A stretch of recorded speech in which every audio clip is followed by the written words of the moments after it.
स्थं करुणार्णवं गुणनिधिं विप्रप्रियं धार्मिकं राजेन्द्रं सत्यसन्धं दशरथतनयं श्यामलं शान्तमूर्तिं वन्दे लोकाभिरामं रघुमदतिलकं राघवं रावणारिं वामतः जानकीशुभा दक्षिणे लक्ष्मणध्वनि पूरतो मारुतिर्यस्य तं नमामि रघुत्तमम् आपदम् अपहर्तारं दातारं सर्वसम्पदं गुणाभिरामं श्रीरामं भूयो भूयो नमाम्यहम् रामाय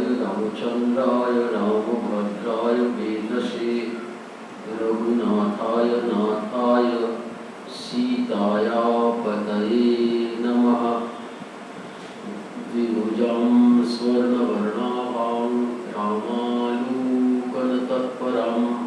श्रीरामवनितां सीतां प्रणमामि मुहुर्मुहुः। कूजन्तं राम रामेति मधुरं मधुराक्षरम् आरुह्य कविताशाखं वन्दे वाल्मीकिकोकिलम्। आज শ্রীরাম নবমী। আমরা জানি এটা আমাদের আধ্যাত্মিক জগতে বা আমাদের সামাজিক জীবনে বা অধ্যাত্ম জীবনে আমাদের একটা খুব সুন্দর দিন, পূর্ণতম দিন বললেও কোনো ক্ষতি হবে না। কেননা এই দিনটাতে ভগবান জন্মেছিলেন। আসলে আমরা তো জানি যে যারা অবতীর্ণ হন, অবতরণ করেন, তাদেরকে অবতার বলে। অবতার এবং অবতরণ দুটো শব্দের মধ্যে একটা খুব সুন্দর মাহাত্ম্য আছে। একটা হচ্ছে অবপূর্বক ত্রিধাতু অনট প্রত্যয় করলে, অর্থাৎ তিনি আসেন। আসেন কোথা থেকে আসেন? অবতরণ করা মানে তো নামা, উত্তরণ করা মানে ওঠা। তাহলে তিনি সেখান থেকে আসেন। যদি তিনি বিষ্ণুর অবতার হন তাহলে বৈকুণ্ঠ থেকে আসেন। তাহলে অবতরণ করেন কেন? প্রত্যেকটা কাজের পেছনেই তো একটা কারণ থাকবে। একটা কাজ হতে গেলে তার পেছনে একটা কারণ থাকতে হবে। অকারণে কোনো, আমাদের বলা হচ্ছে যে কোনো কাজ কোনো মূর্খও কিন্তু অকারণে করে না। প্রয়োজনম অনুদ্দিশ্য মন্দবীর প্রবর্ততে। যদি মন্দ লোক হয় সে কিন্তু প্রয়োজন ছাড়া সেই কাজটা করে না, অপ্রয়োজনে করে না। তাহলে তিনি অবতরণ হলেন। অবতরণ হলেন পরিত্রাণায় সাধনা, পরিত্রাণ করার জন্য। যদি আমরা গীতার ভাষাতে যাই তাহলে তিনি পরিত্রাণায় সাধনা বিনাশায় দুষ্কৃত, এবং দুষ্কৃতকারী যারা তাদের বিনাশ করার জন্য। বিকাশ এবং বিনাশ, মাঝে একটা অক্ষর, বয়সই কয়াকার তালবর্ষ, বয়সই দন্তের নায়াকার দন্তেশ। এই যে মাঝে একটা বিকাশ বিনাশ, তাহলে তার বিকাশ ঘটলো, অবতরণ হওয়া মানে বিকাশ ঘটা। আর বিনাশায় দুষ্কৃতম, দুষ্কৃত যারা তাদের বিনাশ করবে। আর কি? ধর্ম সংস্থাপনার্থায়, মূল উদ্দেশ্যটা হচ্ছে যে ধর্ম সংস্থাপন, ধর্মকে ধরে রাখা, সম্পূর্ণরূপে স্থাপন। ঠাকুরের যদি প্রণাম মন্ত্রে যায় সেখানে স্থাপকায় চ ধর্মস্য, একেবারে শুরুটাই হলো ধর্মের সংস্থাপন। আমরা গীতাতে এই কথাটাই পাচ্ছি। তাহলে ধর্মের সংস্থাপনের জন্যই তিনি কিন্তু আমাদের মূলত এখানে এলেন, ভগবান শ্রীরামচন্দ্র। আমরা দেখতে পাচ্ছি এই যে রামের যে একবারে যদি অক্ষর দিয়ে রামকে মাপা যায়, তখন আমরা কি দেখতে পাচ্ছি? রা, প্রথম অক্ষরটা হচ্ছে রা। রা কথাটা হচ্ছে রাকা। রাকা মানে হচ্ছে পূর্ণিমা, পূর্ণিমাকে রাখা বলে। তাই রামচন্দ্রের যে 108টা নাম আমরা পাচ্ছি না, শুদ্ধ ব্রহ্ম পরাৎপর রাম, কালাদ মক পরমেশ্বর রাম, একটা জায়গায় বলছি না রাকা চন্দ্র সমান রাম। রাকা চন্দ্র মানে পূর্ণিমার চাঁদের মতো যার আনন্দ, আনন্দ মানে মুখ। এই রাকার রা অর্থাৎ চন্দ্র, পূর্ণিমা এবং ম হচ্ছে মোদয়তি, যেটা আমোদিত করে আমাদেরকে আহ্লাদিত করে। যেটা দেখলে পূর্ণিমার চাঁদকে দেখলে কার না আহ্লাদিত হয়, তার মনটা না, যে কবিতার স্ফুরণ, কাব্যের স্ফুরণ দেখা যায়। বাচ্চারাও কিন্তু চাঁদ উঠেছে ফুল ফুটেছে বলে। এইভাবে আমরা যদি এগোই তাহলে দেখতে পাচ্ছি রাম শব্দটার অর্থ হচ্ছে তিনি পূর্ণচন্দ্র, এবং সেই চন্দ্র, সেই রাম প্রত্যেককে আমোদিত করে। এমন কেউ নেই যে রামকে দেখলে তার মধ্যে হর্ষ পুলকিত হবে না, সে হর্ষ হবে না, আনন্দ পাবে না। এক কথায় এখন তিনি এলেন, আর কি করলেন? তিনি কি শুধু সার্বিক বিশ্বের মঙ্গলের জন্য এলেন? যে পরিবারটা এলেন সেখানে কি ছিল অবস্থাটা আমরা যদি একেবারে তলিয়ে দেখি, সবকিছু আছে, কোনো অভাব নেই, কোনো কিছুর অভাব নেই, কিন্তু একটা সন্তান নেই, একটা সন্তান নেই, একটা সন্তান নেই। অথচ তার তো কৌশল্যা, কইকেয়ী, সুমিত্রাকে বাদ দিলে 351 জন যার ধর্মপত্নী। আমি দশরথের কথা বলছি, 351 জন ধর্মপত্নী কৌশল্যা, কইকেয়ী, সুমিত্রাকে বাদ দিয়ে। তাহলে এই হেন পরিবারে যেখানে কোনো অভাব অভিযোগ কোনো কিছু নেই, একেবারে পূর্ণ আনন্দে টইটুম্বুর হয়ে গেছে একটা সাম্রাজ্য, একটা পরিবার, কিন্তু এত কিছু থেকেও কিছুই নেই। ঘরটা ভর্তি সম্পদে ভরে আছে, কিন্তু ঘরেই তো আলো নেই। তাহলে সেই সম্পদ ব্যবহার থেকে, দেখা থেকে ব্যবহার পর্যন্ত কিভাবে করবে? ঘরটায় ঢুকলাম, ঘরটাতে আলো নেই, তাহলে সেই ঘরের কোনো প্রয়োজনীয়তা নেই। যদি আলোই না থাকে তাহলে সেই ঘরের সম্পদ থেকেও কোনো লাভ নেই। আমি সূর্য বংশের কথা বলছি, দশরথের কথা বলছি, কৌশল্যা, কইকেয়ী, সুমিত্রার কথা বলছি। সন্তান নেই, হাউদাস চলছে নানা রকম। তারপরে তো আমাদের ধর্মীয় যে প্রক্রিয়াগুলো সেটা হলো, আমরা জানি পুত্রেষ্টি যজ্ঞের কথা বলছি। আচ্ছা হলো, কিন্তু একটা কথা বলছি, ভগবান তো অবতরণ হলেন। ভগবান অবতরণ হলেন কিভাবে হলেন? না, 4 অংশে বিভক্ত হলেন। এখানেও একটা কথা, বৈকুণ্ঠের হরি 4 ভাগে বিভক্ত হলেন, রাম, ভরত, লক্ষ্মণ, শত্রুঘ্ন। খুব কি প্রয়োজন ছিল? কৌশল্যার সন্তান হলেই তো হয়ে যেত। 3 জন পাটরানী আমরা জানি, কিন্তু ভগবান কাউকে তো বঞ্চিত করবেন না, বঞ্চিত করবেন না। তাই দেখা গেল যে তিনি কিন্তু 4 ভাগে নিজেকে বিভাজিত করলেন। ভগবানের পূর্ণ ব্রহ্ম সনাতন, তিনি চতুর্ধা বিভক্ত হলেন, 4 ভাগে এলেন। আমরা দেখতে পাচ্ছি যে সুমিত্রা ধর্মিষ্ঠা, সুমিত্রার আরেক নাম হচ্ছে ধর্মিষ্ঠা, তিনি কিন্তু ভগবানের বিচ্ছুরণটা বেশি পেলেন। 2টি ভাগ, 4 ভাগের মধ্যে 2 ভাগই সুমিত্রার মধ্যে গেলে আমরা দেখতে পাচ্ছি। এবং আসলে এই 3 রানীর কোল জোড়া মানে আলোকিত করার জন্য ভগবান কিন্তু সেখানেও তিনি ভক্তবৎসল, তিনি মাতৃবৎসল, তিনি পিতৃবৎসল। তিনি এলেন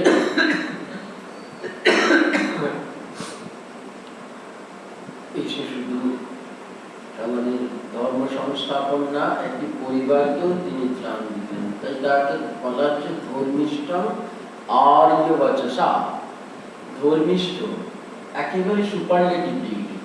তিনি ধর্মের একেবারে পূর্ণ পরাকাষ্ঠা, তাই ধর্মিষ্ঠ এবং আর্য বচসা পথগাধনান্য।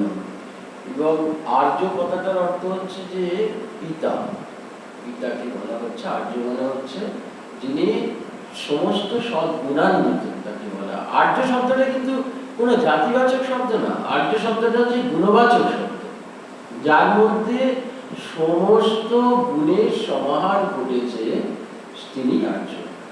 অন্যদিক থেকে আমাদের দুজনকে আর্য বলা হয়, সেটা হচ্ছে স্বামীকেও আর্য বলা হয়, আবার বাবাকেও আর্য বলা হয়।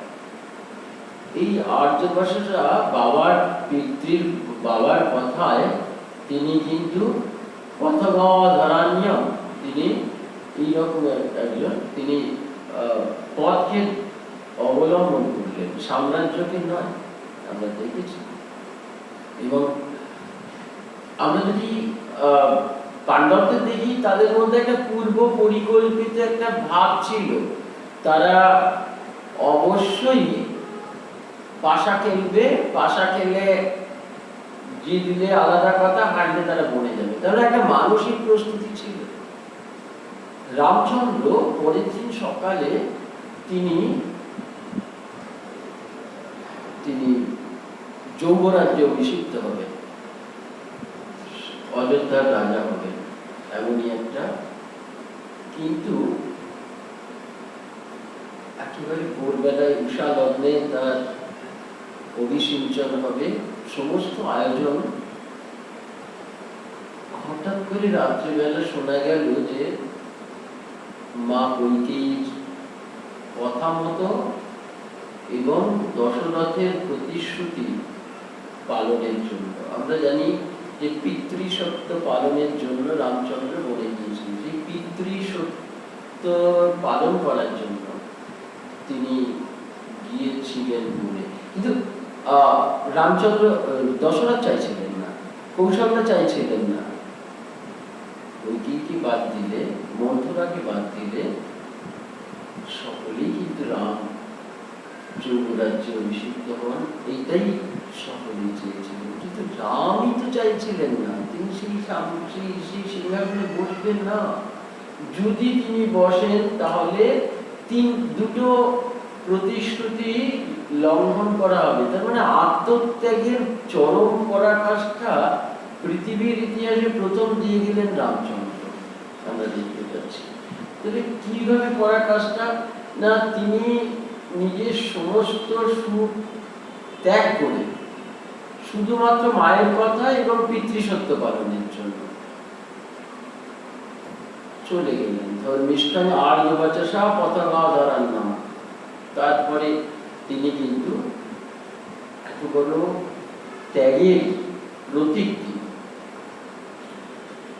এই রাম আমাদের কাছে আর কিভাবে আসছে না, আমি যদি রামায়ণ ছেড়ে লৌকিকে আসি, তাহলে দেখতে পাচ্ছি যে আমাদের প্রতিনিয়ত রাম আমাদের সঙ্গে আছেন।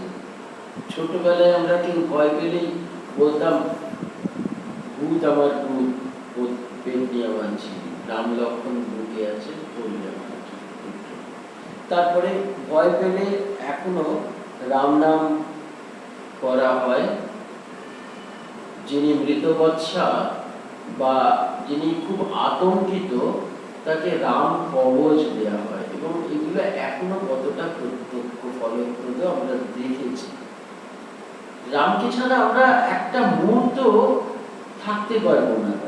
রামকে বাদ দিলে আমাদের জীবনটা অধরা থেকে যাবে। যখনই হলো মানুষ যখন জন্মায়, তখন কিন্তু আমরা দেখতে পাচ্ছি যে তখন তার মধ্যে রাম এই সত্তাটা তার কানে পৌঁছে দেওয়া হয়, এখনো আছে। এবং এই জিনিসটা কিন্তু ঈশ্বরচন্দ্র বিদ্যাসাগর যখন জন্মেছিলেন, তখনও তার গুরুদেব এসে তার জীবেতে রাম শব্দটাই লিখেছিলেন।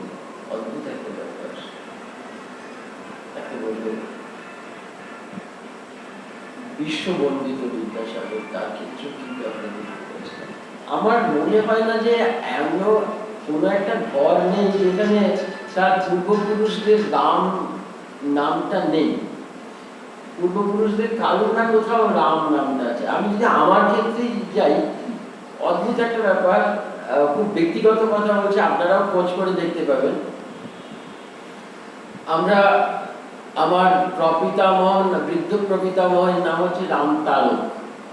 আমার বৃদ্ধ প্রমাতামহ, আমার মায়ের প্রপিতামহ, তার নাম হচ্ছে রামধন। আবার আমার শ্বশুর বাড়ির তরফেও যদি যাই, আমার শ্বশুরের সেখানেও আমরা পাচ্ছি যে তার পিতামহের নাম হচ্ছে রামতারণ।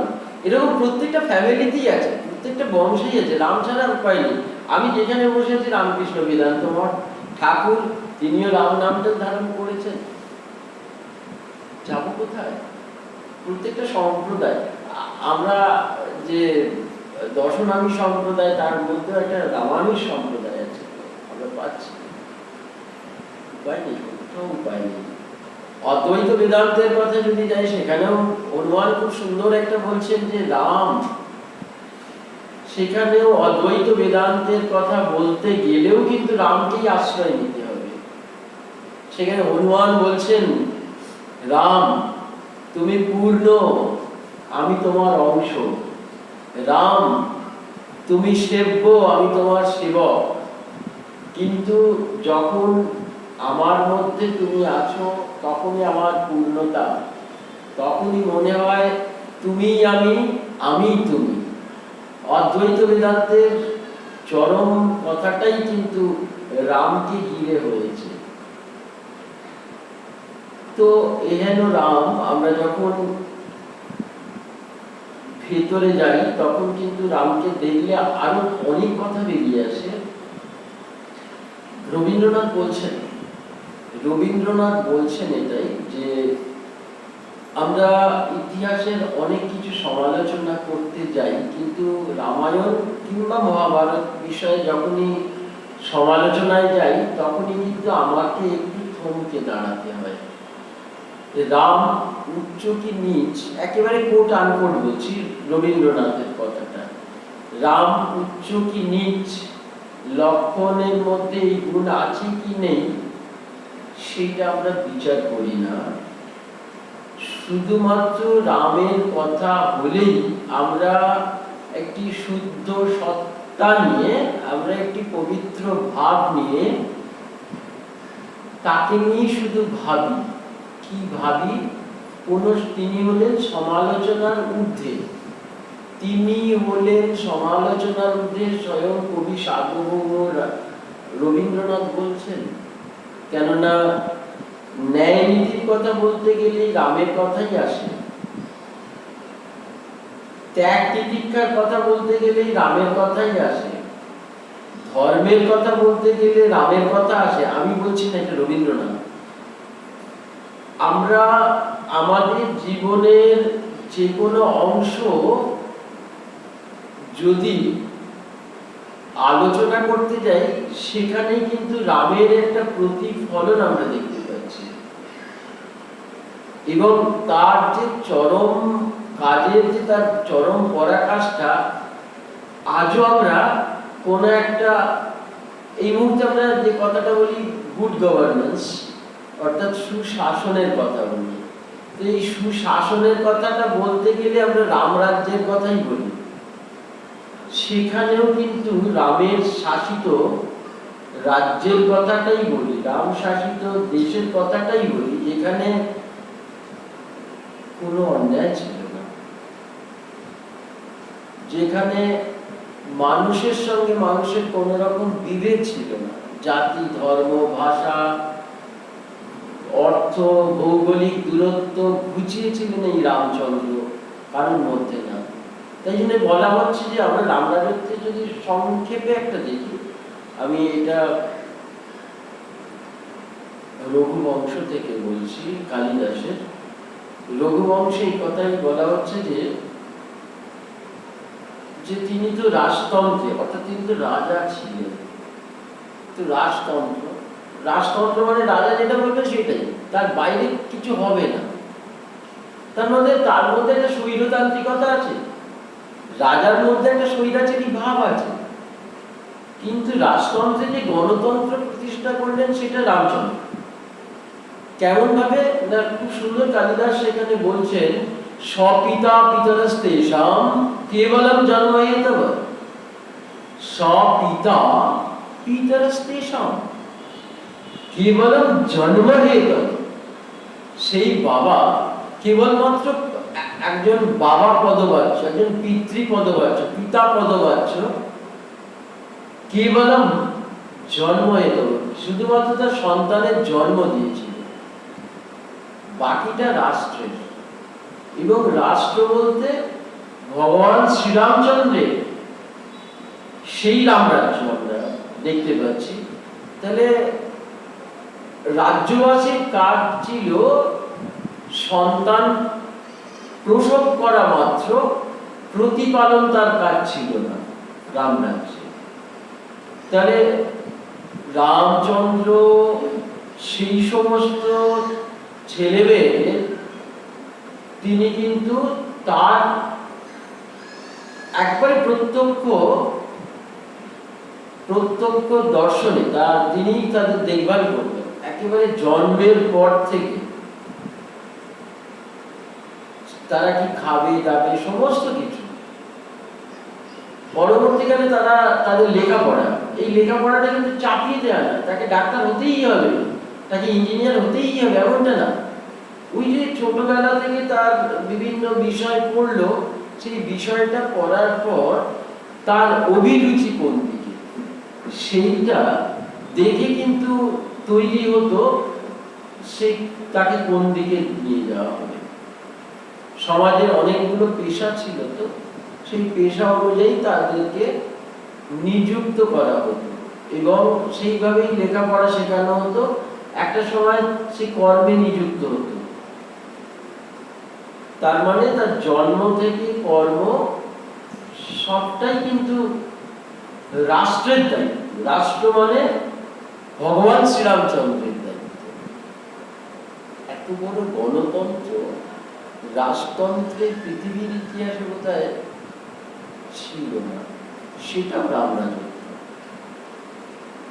এবারে আমরা যদি আসি যে রামচন্দ্র তার কর্তব্য পরায়ণ, যেটা রবীন্দ্রনাথ বারবার বলছেন যে রামচন্দ্র হচ্ছেন একটা টোটাল চরিত্র আমাদের কাছে।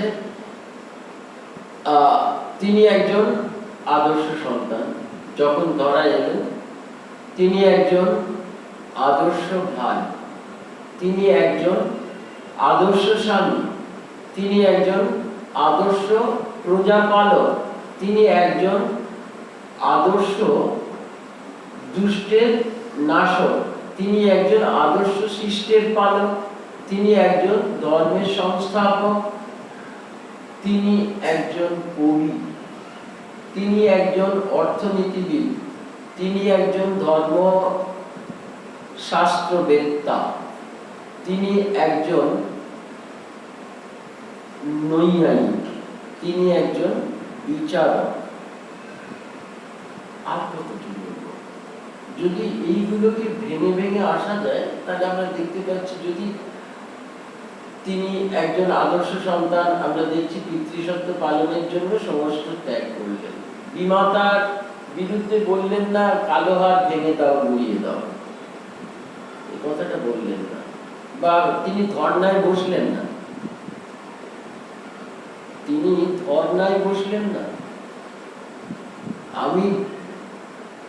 আমি রাজা হবই কথা বললেন না, তিনি ধর্নায় বসলেন না, কালো হাত ভেঙে দাও, গুড়িয়ে দাও বললেন না। পূর্ব প্রস্তুতি ছাড়াই তিনি কিন্তু চলে গেলেন। এক্ষেত্রে মা কৌশল্যারও কথা শুনলেন না, কেননা বাবার পিতৃসত্ব পালনের জন্য। একজন আদর্শ পুত্র যিনি নিজের দিকটা দেখেন না, তিনি নিজের দিকটা দেখেন না। আবার আমরা যদি গণিতের দিকে যাই, আমি যেটা হয়তো বলতে ভুলে যেতে পারি, ওই জন্য আগে এটা সেরে নিচ্ছি। তিনি 4 ভাগে বিভক্ত হলেন এবং একেবারে পূর্ব পরিকল্পিত রামের সঙ্গে সবসময় থাকবে লক্ষ্মণ, ভরতের সঙ্গে শত্রুঘ্ন। তাহলে কি অর্ডারে এসেছিলেন তারা? রাম, ভরত, লক্ষ্মণ, শত্রুঘ্ন। এখানেও দেখুন গাণিতিক একটা ব্যাপার। আমরা যখন মিডল টার্ম ফ্যাক্টর করি সেখানেও কিন্তু ওই first into fourth, second into third, এই যে অঙ্ক যখন আমরা মিডল টার্ম ফ্যাক্টর করি, যখন আমরা সরলকর করি, তখন কিন্তু আছে আমাদের কিন্তু প্রথম লাইনের সঙ্গে চতুর্থ লাইন, তৃতীয় লাইন এবং দ্বিতীয় লাইনের সঙ্গে চতুর্থ, first into fourth, second into third. এইটাও কিন্তু রামচন্দ্রই আমাদের যদি গণিতে দেখি সেটাই পেয়ে যাচ্ছে। তারপরে তিনি একজন আদর্শ ভাতৃবৎসল। আর যদি ভাতৃবৎসল যদি না হতেন তাহলে আমরা কি পেতাম? তাহলে লক্ষ্মণের সঙ্গে, ভরতের সঙ্গে, শত্রুঘ্নের সঙ্গে তার পরিবানা হতো না। যেখানেই কোনো অসুবিধে হয়েছে রামচন্দ্র সেখানে কিন্তু নিজের দিকটাকে দেখেননি, নিজের স্বার্থকে ক্ষুণ্ণ করে সেই জায়গাটাকে খুব সুন্দর করে ব্যালেন্স করে গেছেন, একটা সমীকরণ তৈরি করে গেছেন। আমরা দেখেছি বারে বারে রামায়ণের প্রতিটি পাতায় আমরা দেখতে পাচ্ছি লক্ষ্মণের জন্য, ভরতের জন্য। আবার অন্য দিক থেকে যদি দেখি লক্ষ্মণ, ভরত, শত্রুঘ্ন তারাও রামের জন্য। কোন রকম তাদের মধ্যে দ্বিধাদ্বন্দ্ব কাজ করে। আসলে আমি যদি ভালো হই তাহলে অন্যরা ভালো হবে। আমি যদি অন্যের কাছে আমার আচরণটা ঠিক না রাখি তখনই তারা আমার কাছে ভালো হবে না। অন্তত আমি প্রত্যাশা করতে পারবো না। তারা ভালো হতে পারে, কিন্তু আমি খারাপ হয়ে অন্যের কাছে আমি ভালোটা ভাববো, এটা ভাবতে পারি না। অন্য ভালো, আমার থেকে ভালো আমার জন্য করবে, কিন্তু ভাবনাটাই আসবে না। রামচন্দ্র সকলের জন্য ভাবতেন, তাই তার জন্য সকলে ভাববে, আর ভালো তার জন্য ভাববে না, এটাও স্বাভাবিক, কিন্তু সেটা ব্যতিক্রমের মধ্যে পড়ে। তো রামচন্দ্র এইভাবে এক একটা করে আদর্শ স্থাপন করে যাচ্ছেন। আবার তিনি আদর্শ স্বামী, এটা তো অস্বীকার করা যাবে না। তিনি মা সীতাকে, এবং আরেকটা অদ্ভুত একটা ব্যাপার যে যার বাবা 351 প্লাস 3, 354 জনের ধর্ম স্বামী, কিন্তু রামচন্দ্র একপত্নীরতা। সেই যুগে একজন ক্ষত্রিয় রাজা, তিনি একপত্নীরতা, এটা ভাবতে পারেন। একমাত্র সীতাতেই তিনি কিন্তু আর অন্য কাউকে বিয়ে করেন। এর থেকে বড় মানে কি বলবো, একজন পত্নীর এত বড় স্বামী। এবং সীতার ভাষণ, সীতার বক্তব্যের মধ্যে বারবার রামচন্দ্রের দিকটা এসেছে।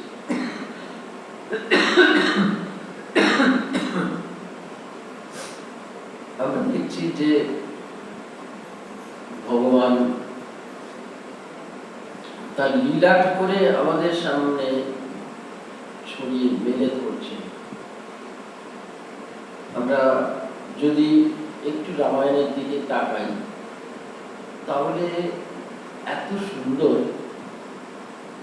আমরা দেখতে পাবো। আর আমরা আর একটা দিকও বলতেই পারি এখানে, যে অর্থনীতি যে স্তর বিন্যাস, সেখানেও কিন্তু রামচন্দ্র আমাদের দিক দর্শন করে গেছেন।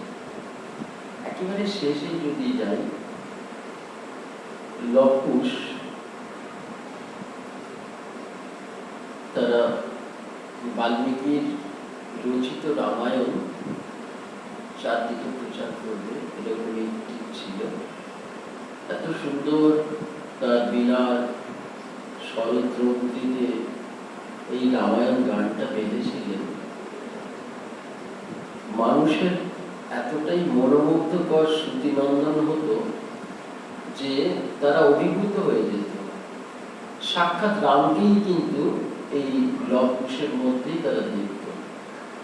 পথে ঘাটে বিভিন্ন জায়গায় রাজদরবারে তারা গান গেয়ে বেড়াচ্ছে, বিভিন্ন আশ্রমে নানা অনুষ্ঠানে রামায়ণ গান এত সুন্দর। তাদের মধ্যে দেখা যেত যে যারা শুনতো তারা নানা রকম উপঢৌকন দিত। কে একটা কমণ্ডলু দিচ্ছে, কে হরিণ চামড়ার আসন দিচ্ছে, তারপর আর যা কিছু। রামচন্দ্র একদিন আসছিলেন। রামচন্দ্র তাদেরকে পরিচয় সেভাবে জানতেন না, কিন্তু মুগ্ধ হয়েছিলেন। রথে করে আসছেন, অযোধ্যার পথে লব কুশ রামায়ণের গান করছেন। রামচন্দ্র থমকে দাঁড়ালেন।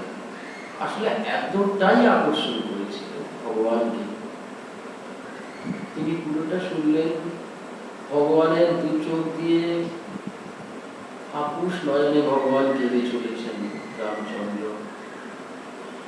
তারপরে দেখছেন যে তাদের বিভিন্ন এখানে চাদর তো নানা রকম মেডেল, নানা রকম উপঢৌকনে একেবারে বোঝাই হয়ে যাচ্ছে। রামচন্দ্র বললেন যে অপূর্ব অপূর্ব, বললেন যে এই মধ্যে অপূর্বতা যদি থাকে, চমৎকারিত্ব যদি থাকে, তাহলে একজনেরই পাওয়ার কথা, সেটা হচ্ছে আমাদের গুরুদেব বাল্মীকির রামসুলভ বিনয় এই লব কুশের মধ্যে।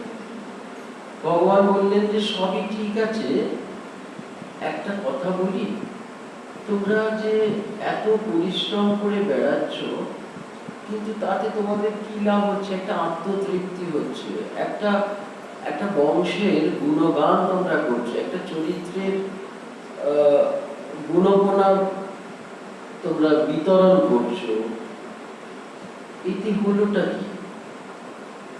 সেখানে রামচন্দ্র পৃথিবীর ইতিহাসে একটা নজির স্থাপন করলেন। এই শ্লোকটা কিন্তু আমাদের সকলের কাছে কিন্তু বিরাট আদর্শ স্থানীয়। অর্থনীতির ক্ষেত্রেও, আমাদের দৈনন্দিন জীবনের ক্ষেত্রেও, প্রতিটা মানুষের ক্ষেত্রে। আমার কাজের বিনিময়ে আমাকে একটা কেউ ভাতা দিল, আমার কাজের বিনিময়ে আমাকে কেউ উপহার দিল, সেটাই কি সব? সেটাই কি সব? আজ থেকে খ্রিস্টপূর্ব 5000 বছর আগে রামচন্দ্র এটা বলে গেছেন, যেটা আজকে শুধু নয়, আগামী পৃথিবীর জন্য প্রযোজ্য। এত বড় ঘোষণা রামচন্দ্রের। কি বললেন? ধনম অর্জয় কাকুস্থ, ধনম অর্জয় কাকুস্থ। এই কুকুৎস বংশজাত কাকুস্থ ধনম অর্জয়, অর্থাৎ তোমরা অর্থ উপার্জন করো। তোমাদের কাজের বিনিময়ে একটা, মানে যেটা আজকের ভাষায় বললে মাসিক বেতনের অর্থ রোজগার করো, অর্থ সংগ্রহ করো। কোনো ভাতা নয়, ভাতায় কিছু হয় না, দানে কিছু হয় না। ভিক্ষায়াম নৈব নৈবচ, এত বড় কথা ভগবান বলছেন। ধনমর্জয় কাকুস্থ, তোমরা এইটা মাসিক ভিত্তিতে কোথাও একটা ধন উপার্জন করো, বেতনের বিনিময়ে তোমরা ধন উপার্জন করো, বেতনের বিনিময়ে। এত সুন্দর তোমাদের প্রতিভা, এত সুন্দর একটা কীর্তি গাথাকে তোমরা মানুষের মাঝে তুলে ধরছো। কোন একটা রাজদরবারে তুমি মাসিক ভিত্তিতে, অর্থাৎ তোমাদের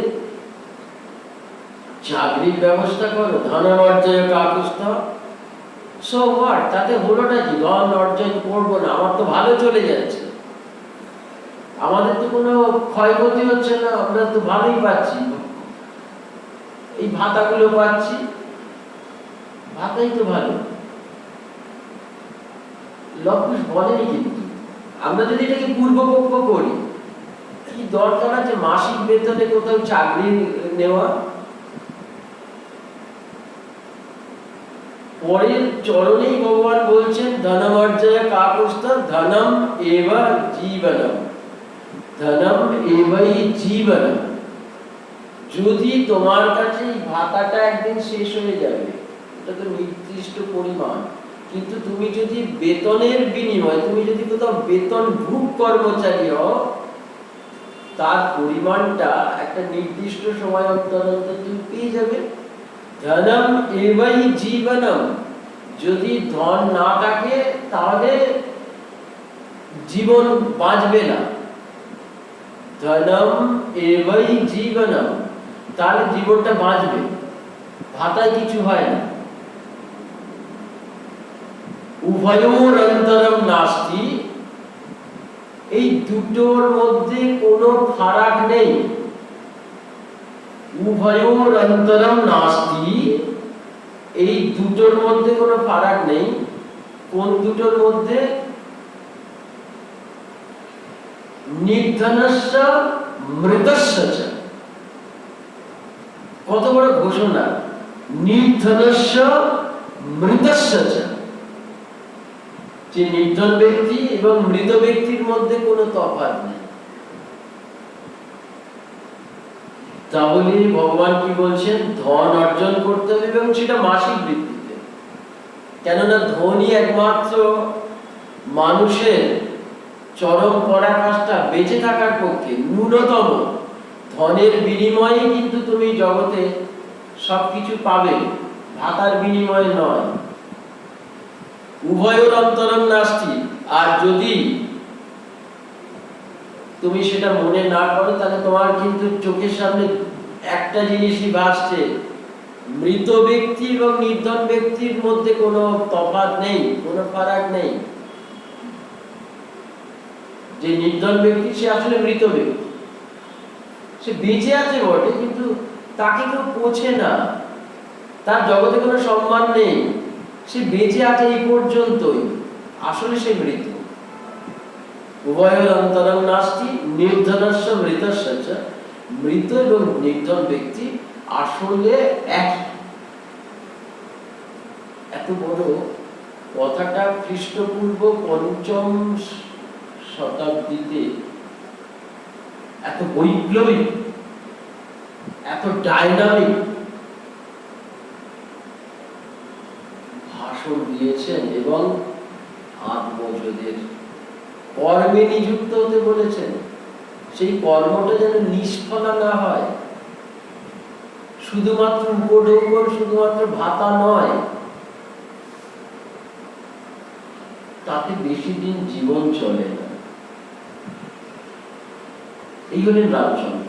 অর্থের কিভাবে স্তর বিন্যাস করবেন সেখানেও রামচন্দ্র। আমরা যদি প্রশাসনিক দিকটা যাই, রামচন্দ্রের অদ্ভুত একটা ব্যাপার আমরা দেখতে পাচ্ছি। অযোধ্যায় তিনি কিন্তু যতক্ষণ তার বিচার প্রার্থী যারা নানা রকম অভাব অভিযোগ নিয়ে রাম দরবারে এসেছে, প্রত্যেকটা মানুষকে কিন্তু তিনি সুবিচার দিতেন। শুধু মানুষ কেন, পশুদেরও তিনি সুবিচার দিতেন। রাম দরবারে কিন্তু পশুরাও তাদের ক্লেশের কথা, তাদের অভাব অভিযোগের কথা খুব নির্ভয়ে বলতে পারে। সেই জন্যই রামরাজত্ব। এমনই একটা দিন, যেদিন, এবং তিনি কিন্তু এই বিচার ব্যবস্থাটা সামলাতে তার সভাসদ, সেই সভাসদ বর্গের মধ্যে ছিলেন বশিষ্ঠ, জাবালি, বামদেব, এরা সকলেই ছিলেন। একটা দিন ভগবান বলছেন, লক্ষণ দেখে এসো দরবারে আর কে অপেক্ষা করছে বিচার পাওয়ার জন্য। লক্ষণ বললেন যে মহারাজ, আমি দেখে এসেছি, আর কেউ নেই, আর কেউ নেই। না, তুমি আবার যাও, আবার যাও। লক্ষণ গেলেন, লক্ষণ গিয়ে দেখলেন একটি রক্তাক্ত কুকুর, একটি রক্তাক্ত কুকুর, সে তার মাথার যন্ত্রণায় ছটফট করছে। লক্ষণ বললেন যে তুমি কি চাও? আমি একটু রামচন্দ্রের কাছে যেতে চাই। তুমি গেলে না কেন? এই দরবার তো অবাধ। প্রত্যেকটা মানুষ যখন বিচার চলে, রামচন্দ্র যখন সিংহাসন আসেন, তখন কিন্তু প্রত্যেকটা মানুষ তার কাছে অবাধে যেতে পারে না। আমি একজন তো পশু জনিপ্রাপ্ত, আমি জানি মানুষেরই সেখানে বিচার হয়। বললেন, আমি সেই জন্য ভাবছিলাম যে আমার যাওয়াটা সমীচীন হবে না, কেননা এখানে মনুষ্যের দরবার, এখানে মানুষেরই বিচার হয়। রামচন্দ্র দেখছেন যে লক্ষণ গেল, আসছে না।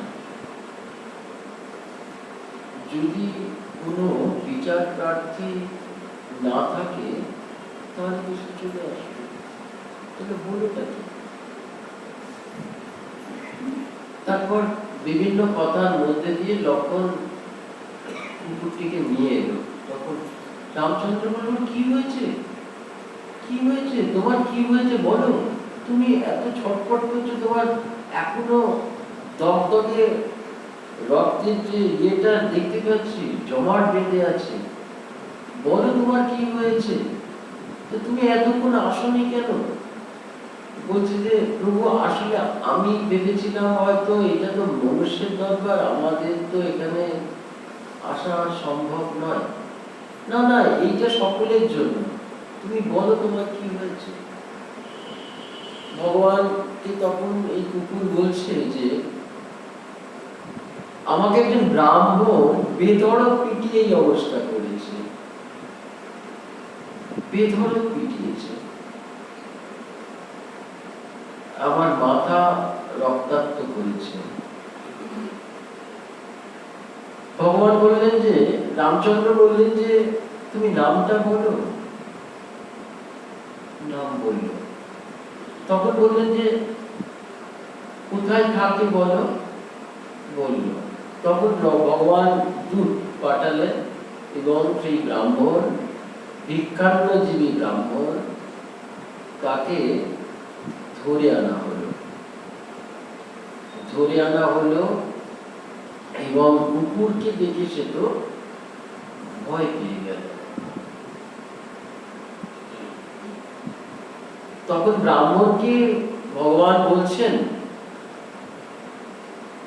আপনি কি এই কুকুরটাকে চিনতে পারছেন? বলছে, হ্যাঁ চিনতে পারছি। তার যে দশা হয়েছে, সেই দশা মানে এই যে রক্তাক্ত হয়েছে, এতটাই আঘাত পেয়েছে, গভীর ক্ষত হয়েছে, এতটাই রক্তপাত হয়েছে,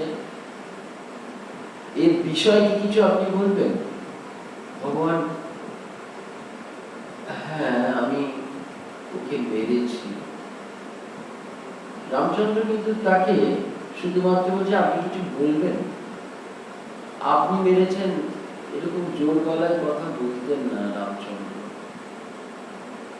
সম্মান করতেন, অভিযুক্তকেও সম্মান করতেন এবং বিচারধারা তিনি নিজের হাতে নিতেন না। তিনি বললেন যে তাহলে এই যে এতটা রক্তাক্ত হয়েছে, সেটা দায় স্বীকার করছেন আপনি। হ্যাঁ মহারাজ, কিন্তু আমারও পথ আগে ছিল, আমার ভিক্ষাটাই একমাত্র জীবিকা। আমি যখন ভিক্ষা করতে যাচ্ছি, তখন ও আমার পথ আগিয়েছিল, আমি বললাম সর সর, শুনলো না। তখন আমার হাতের লাঠি দিয়ে তার মাথায় আমি প্রহার করেছি। কুকুর বলল যে আপনি শুধু আমাকে প্রহার করেছেন, বেদম প্রহার করেননি, আমার মাথাটাই তো সেটা সাক্ষ্য বহন করছে। রামচন্দ্র বলছেন হ্যাঁ আপনি যেটা করেছেন সেটা বলুন। না আমি উত্তম মধ্যম দিয়েছি। তো একটা প্রাণীকে আপনি এইভাবে তো আপনি তাকে উত্তম মধ্যম দেবেন? ও বলছে যে আমি একটু কানে কম শুনি, তো আমাকে কিন্তু নাড়াও দেওয়া যেত যে তুমি সরো সরো বা তুই সরে যা, তো বলে পেটাবে এরকম ভাবে কুকুর বলছে। তখন রামচন্দ্র বলছেন যে তোমার বক্তব্য তো আমি শুনেছি, আমি ওনার মুখ থেকে শুনতে চাই। তো ওকে সতর্ক করার তো অনেক রকম উপায় ছিল। প্রহার করাটা কারণে, বিশেষ করে যেখানে তার জীবনান্ত হতে পারে, মরে যেতে পারে, সেটা তো আমাদের কারোরই অভিপ্রায় হওয়ার কথা না। বিশেষ করে আপনি বর্ণ শ্রেষ্ঠ, আপনার বিচারধারাটা তো অন্যের থেকে একটু আলাদা হবে, এটাই তো আমরা মনে করব।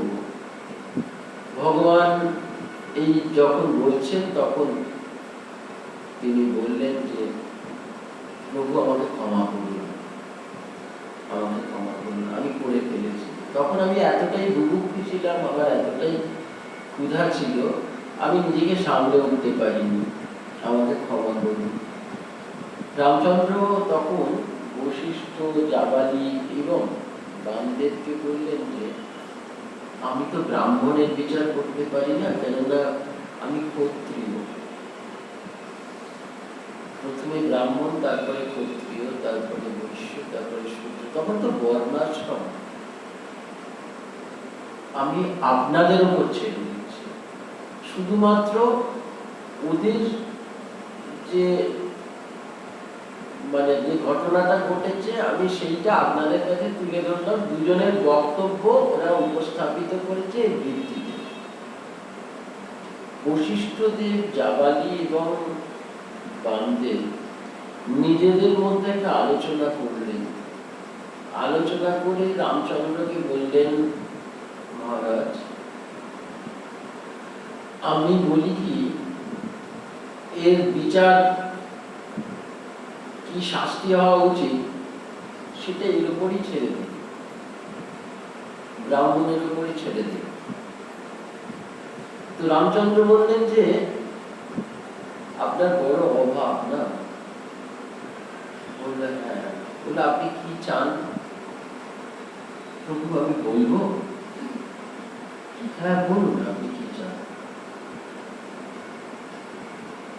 তো কুকুরকে বললো, কুকুর তোমার কি কোনো শাস্তি দেওয়ার ইচ্ছে আছে? বলল হ্যাঁ, ওনাকে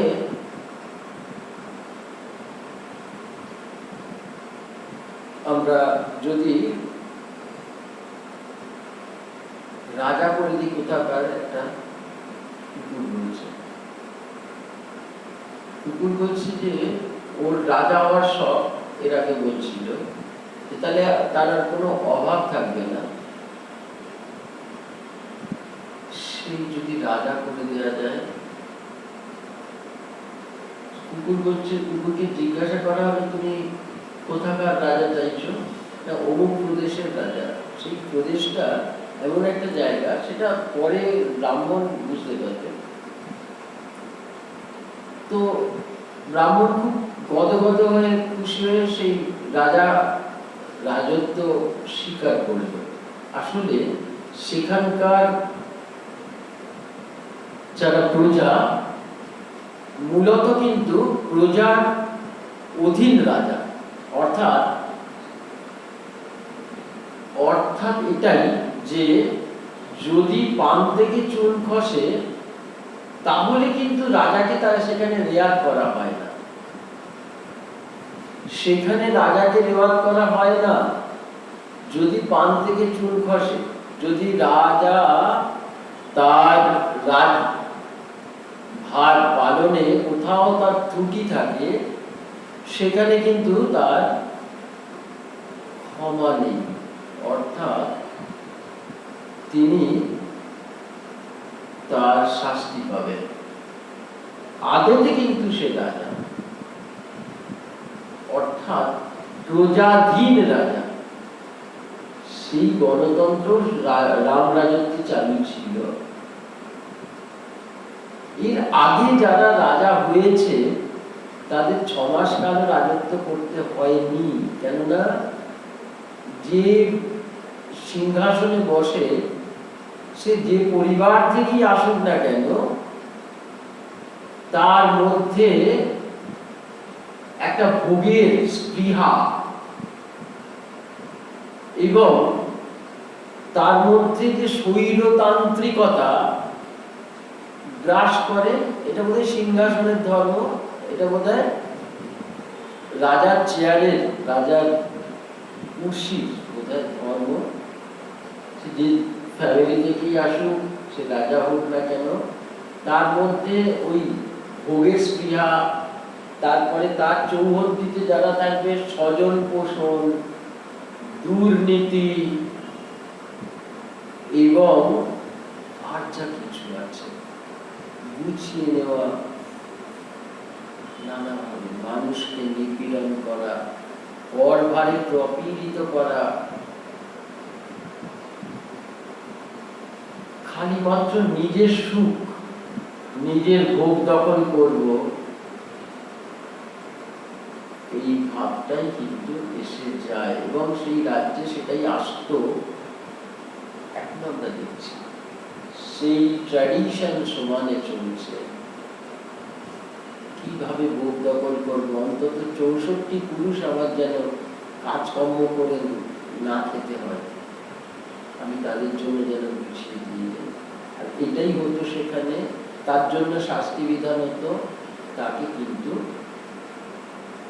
একেবারে নির্বাসন দেওয়া হতো। এটাও কিন্তু রামের অঙ্গরাজ্যের একটি শাসন ব্যবস্থা। যদি তুমি রাজধর্ম সঠিকভাবে পালন না করো, তোমার জন্য শাস্তি আছে। ব্রাহ্মণ সেখানে কিন্তু রাজা হবে না, রাজা হওয়ার সুখে সে চলে গেল এবং তার মধ্যে এই গুণগুলোই এলো, এই মানসিকতাগুলোই এলো।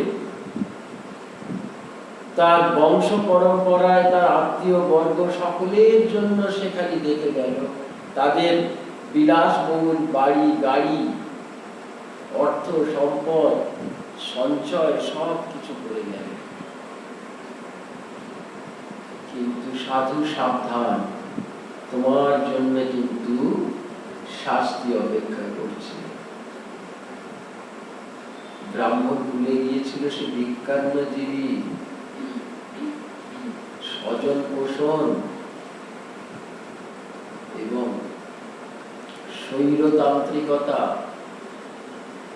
যা কিছু আছে, প্রজাদের জন্য তার এতটুকু চোখের জল বেরোতে পারে, তাদেরকে সঠিক পরিষেবা দিতে, এত ট্যাক্স কর, তাতে প্রজাবর্গ নিপীড়িত হয়ে যেত, সেদিকে তার খেয়াল ছিল না। অথচ একেবারে নিঃস্ব পরিবার থেকে এই ভিক্ষান্নজীবী ব্রাহ্মণ এসেছিল।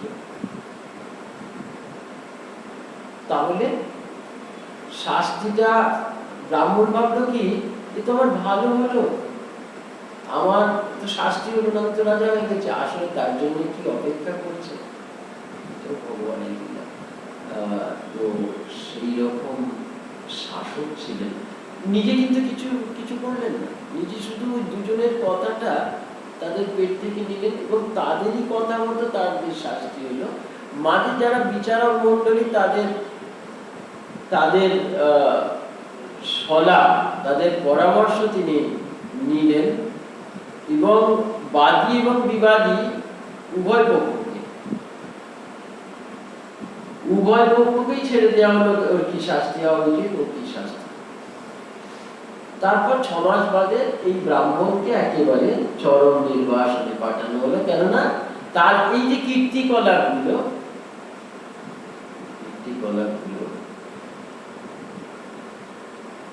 পড়ে রইল, এবং তার যে ফল, আর every action there is equal and opposite reaction. দেখো এই চরাচরে যে যেমন কর্ম করে তেমন সে ফল পায়। আর আমাদের শাস্ত্র একই কথা বলে, সমস্ত কাজের সমান এবং বিপরীতমুখী প্রতিক্রিয়া, সেটা থেকে বেরিয়ে আসার উপায় নেই। ভগবান বারে বারে নিজেকে দিয়ে প্রমাণ করেছেন, অথচ তিনি একজন রাজ চক্রবর্তী পরিবারে কি দুঃসহ জীবন যাপন করেছেন, দিনের পর দিন খেতে পারেনি। আমরা তার যদি বনবাস করতে যাই, আবার তিনি একজন শাস্ত্রবেত্তা, এইখানটা না বললে বোধহয়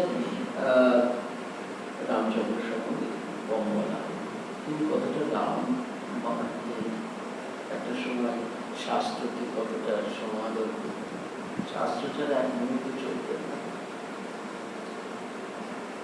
বনবাসের কালে কিছুটা এগোনোর পর দণ্ডকারণ্যে সবেমাত্র গেছেন, খবর এলো দশরথ চলে গেছে।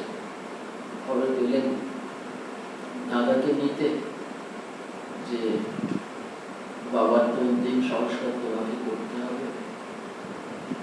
বললেন, দেখো অগ্রজের পর পরবর্তী অগ্রজ যে সেই তুমি করবে, আমি এখানে বাবার শ্রাদ্ধ করব।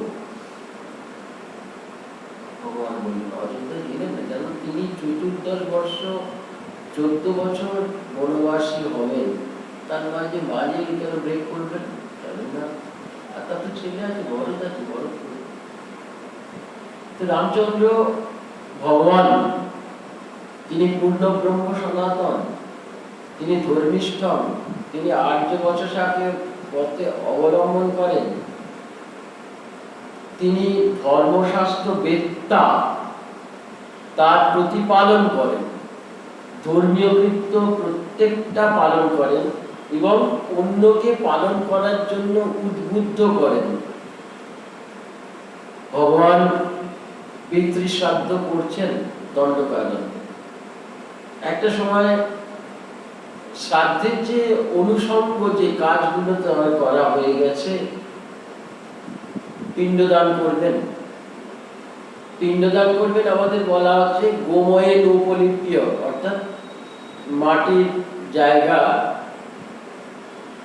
গঙ্গা মৃত্তিকা দিয়ে সেখানে করা হবে, একটি চতুর্বর্গ, একটি বর্গক্ষেত্র করা হবে, এবং গোময়ে নৌপলিপ্য, অর্থাৎ গোময় দিয়ে, অর্থাৎ গোবর দিয়ে সেটাকে লেপে দেওয়া হবে।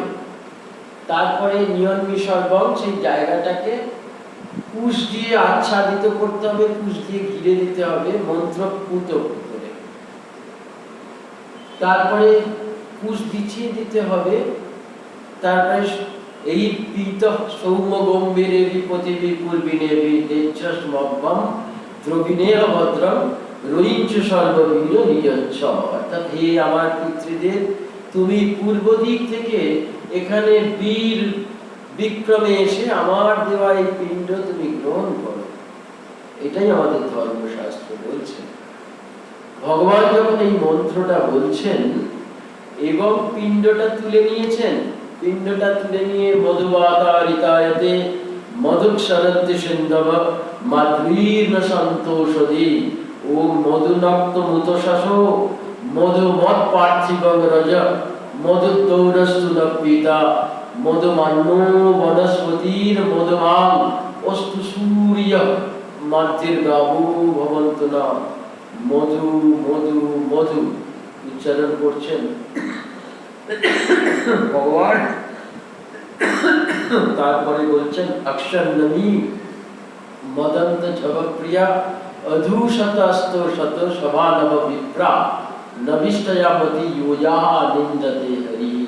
এমন সময় ভগবান যখন মন্ত্রোচ্চারণ করছেন, সেই বর্গক্ষেত্রের সামনে দেখছেন বাবা দশরথ সশরীরে এসে দুটো হাত পেতে দিয়েছেন।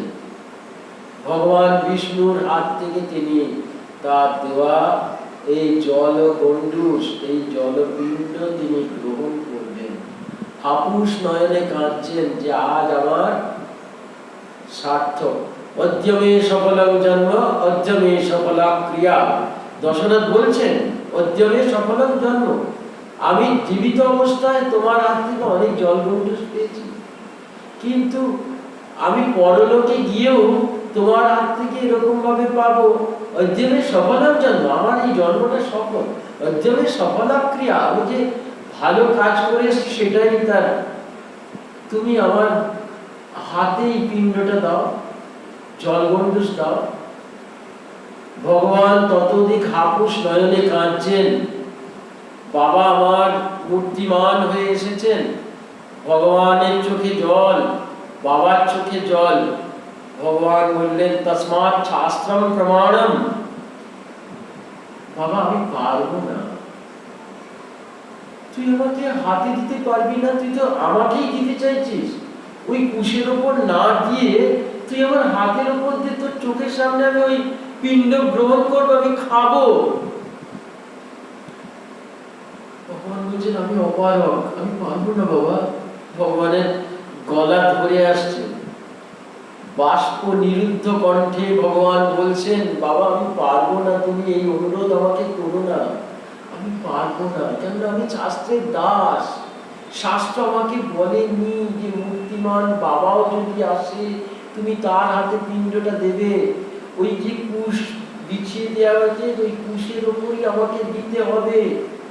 আমি তোমার সত্য পালনের জন্য আমি বনে এসেছি, এইটা পিতৃসত্য পালন, কিন্তু সেই পিতৃদেবের কথা আমি রাখতে পারবো না, এই সত্য পালন করতে পারবো না। কেননা আমি শাস্ত্রের দাস, আমাকে শাস্ত্রের কথা শুনতে হবে। আমি বাবা পারবো না, তুমি আমায় এই অনুরোধ করো না।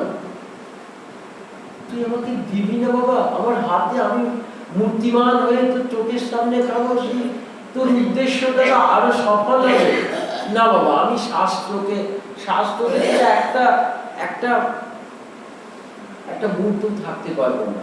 শাস্ত্র যেটা বলছে আমাকে সেটাই পালন করতে হবে। আমি পিণ্ডম দত্যাৎ কুশোপরি, এই যে শাস্ত্র বাক্য, এটাকে আমি উল্লঙ্ঘন করতে পারবো না। ভগবান সেদিনকে দেখালেন যে শাস্ত্র কত বড় জিনিস।